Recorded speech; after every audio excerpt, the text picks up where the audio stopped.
Hello and welcome to the 2012-2013 wet season rainfall outlook for the state of Hawaii. Before we get into the wet season outlook, I'll set the stage by providing a summary of what happened during our recently completed dry season.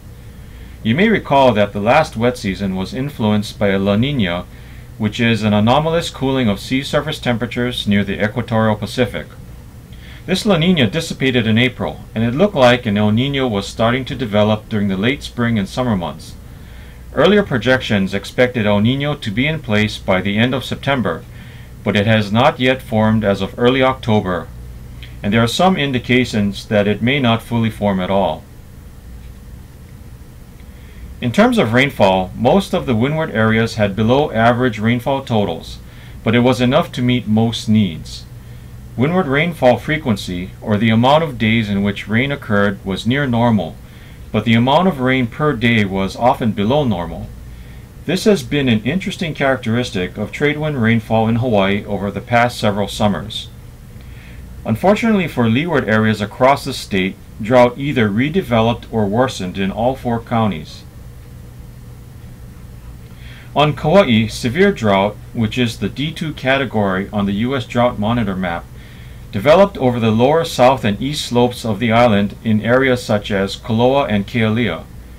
Moderate drought developed over the southwest half of Oahu during the early summer, but late summer rainfall helped ease drought over the central portion of the island, so that drought is now limited to just the leeward sections of the Waianae Range.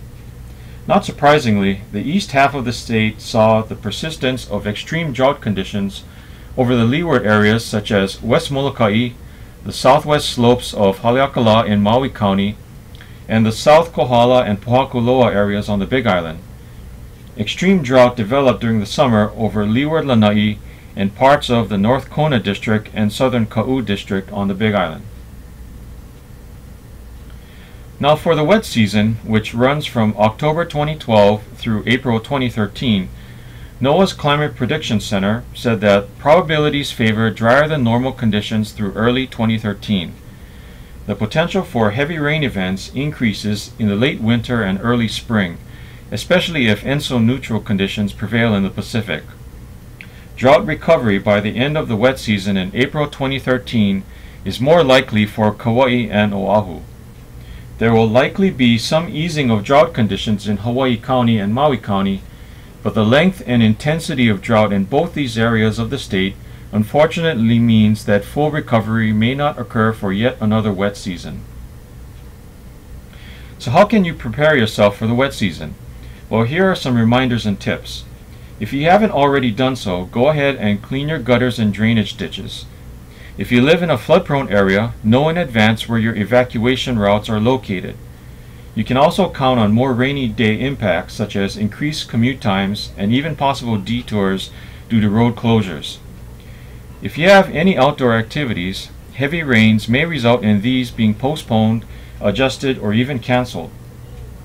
An important thing to keep in mind is that the same storms that bring intense rainfall can also produce lightning strikes, so be prepared for possible power outages and please move indoors if you're outside during a thunderstorm.